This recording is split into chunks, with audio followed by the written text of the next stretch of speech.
Good morning बच्चों। आज हम इस वीडियो के माध्यम से मार्क्स के अतिरिक्त मूल्य के सिद्धांत पर चर्चा करेंगे। कार्ल मार्क्स ने अतिरिक्त मूल्य के सिद्धांत का विवेचन अपनी पुस्तक दास कैपिटल में किया है। मार्क्स ने पूंजीवाद का विशद अध्ययन किया था और पूंजीवाद के संबंध में उसका एक महत्वपूर्ण विचार अतिरिक्त मूल्य का सिद्धांत है। लेकिन इसे समझने के लिए मूल्य के श्रम सिद्धांत को हमें जानना होगा। तो मूल्य का श्रम सिद्धांत क्या है बच्चों? मार्क्स के अनुसार प्रत्येक वस्तु के साथ दो प्रकार के मूल्य की बात जुड़ी हुई होती है। एक तो है उपयोगी मूल्य और एक है विनिमय मूल्य। व्यक्ति के लिए वस्तु की उपयोगिता और आवश्यकता के आधार पर उसका उपयोग मूल्य निर्धारित होता है। जैसे प्यासे के लिए पानी का निश्चित रूप से बहुत अधिक उपयोग मूल्य है, जबकि एक अन्य व्यक्ति के लिए जो प्यास का अनुभव नहीं कर रहा है, पानी का कोई उपयोग मूल्य नहीं है। विनिमय मूल्य का प्रश्न तब उपस्थित होता है जब किसी वस्तु को बाजार में बेचा जाता है। जिस वस्तु को खरीदार विक्रेता से उस वस्तु को खरीदता है उसे उसका विनिमय मूल्य कहते हैं। उदाहरणतः यदि 1 टन गेहूं के बदले 2 थान कपड़ा या 1000 रुपये की धनराशि प्राप्त की जा सकती है तो यह 1 टन गेहूं का विनिमय मूल्य है। मार्क्स के अनुसार अर्थव्यवस्था की विवेचना की दृष्टि से विनिमय मूल्य का ही महत्व उपयोगी मूल्य का नहीं। सभी वस्तुएं बाजार में बेची और खरीदी जाती हैं। इससे यह स्पष्ट है कि कोई ऐसा सामान्य तत्व अवश्य है, ध्यान दो बच्चों, जो इन सभी वस्तुओं में विद्यमान रहता है।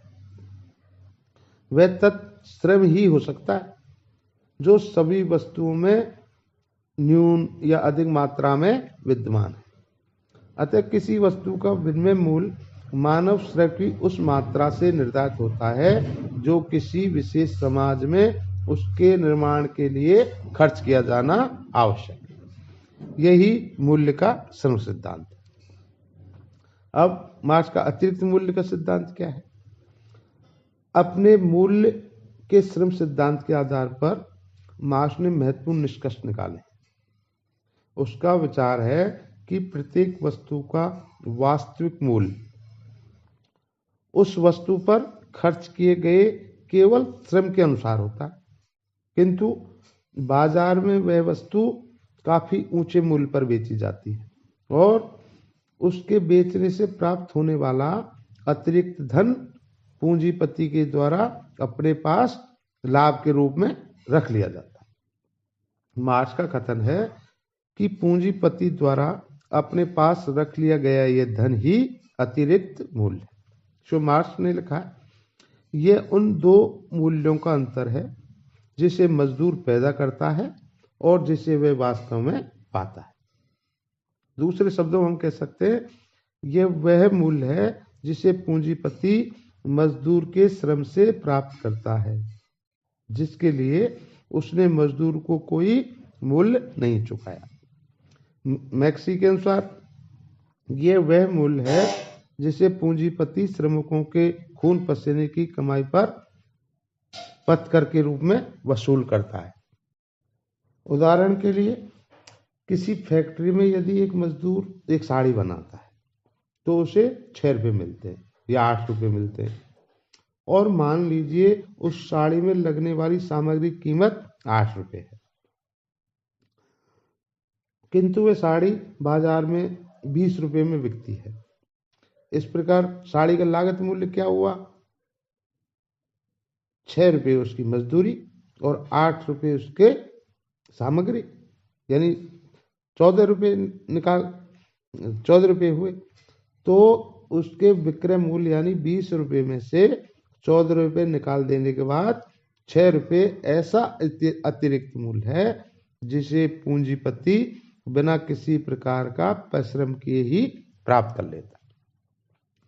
कार्ल मार्क्स का मत है कि यह अतिरिक्त मूल्य वस्तुतः श्रमिकों के श्रम का ही परिणाम होता है। अतः न्याय की मांग है कि वह उसे ही प्राप्त होना चाहिए। किसे? मजदूर को।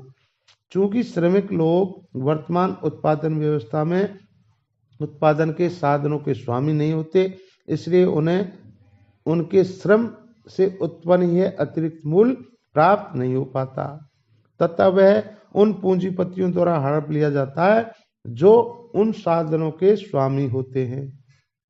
मार्क्स के अनुसार पूंजीपतियों द्वारा इस प्रकार अतिरिक्त मूल्य का हड़प लिया जाना आधुनिक पूंजीवादी व्यवस्था का बड़ा अन्याय है तथा इस व्यवस्था में श्रमिकों की स्थिति दासों से नाम मात्र के लिए ही अच्छी है। दासों तथा श्रमिकों की स्थिति में यदि कोई अंतर है तो वह यह है कि दास प्रथा में दास व्यक्ति को दासता के कारण उसके उचित पारिश्रमिक से वंचित रखा जाता था और आधुनिक अर्थव्यवस्था में श्रमिक अपनी असहाय दशा से बाध्य होकर पूंजीपति के साथ ऐसी शर्त पर नौकरी करने के लिए राजी हो जाता है कि उसे अपने श्रम का उचित पारिश्रमिक नहीं मिलता, क्योंकि श्रमिकों के पास उत्पादन के साधनों को खरीदने की शक्ति नहीं होती।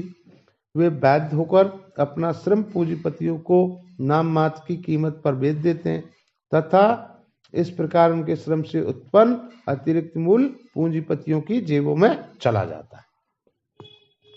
अब कई आधार पर मार्क्स के अतिरिक्त मूल्य की कई विद्वानों ने आलोचना की है। फर्स्ट है, श्रम उत्पादन का एकमात्र साधन नहीं हो सकता।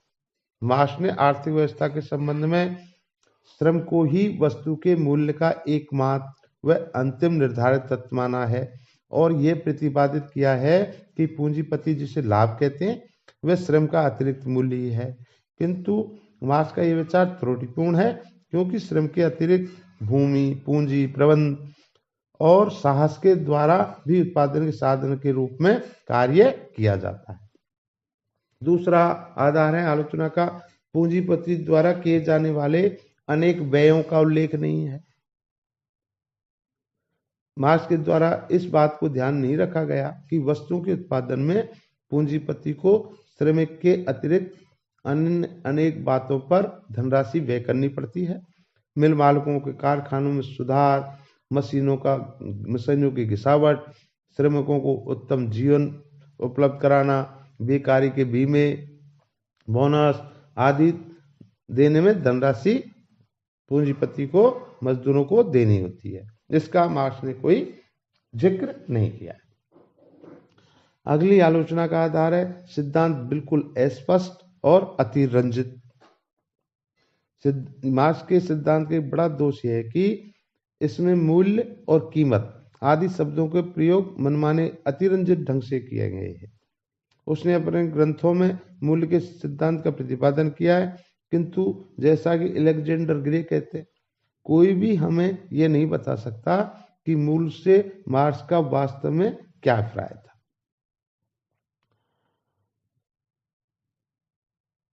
मानसिक श्रम की उपेक्षा की है मार्क्स ने। मार्क्स का सिद्धांत, अतिरिक्त मूल्य का सिद्धांत विरोधाभास युक्त है। कैसे है? मार्क्स के अतिरिक्त मूल्य के सिद्धांत में अनेक विरोधाभास भी देखे जा सकते हैं। मार्क्स एक और तो कहता है कि पूंजीपति अतिरिक्त मूल्य अथवा लाभ के लिए नई मशीनें लगाता है, किंतु दूसरी ओर यह भी कहता है कि मशीनों, कच्चे माल आदि से कोई अतिरिक्त मूल्य प्राप्त नहीं होता। अतिरिक्त मूल्य केवल श्रमिकों से ही मिलता है। मार्क्स के दोनों ही विचार परस्पर विरोधी हैं।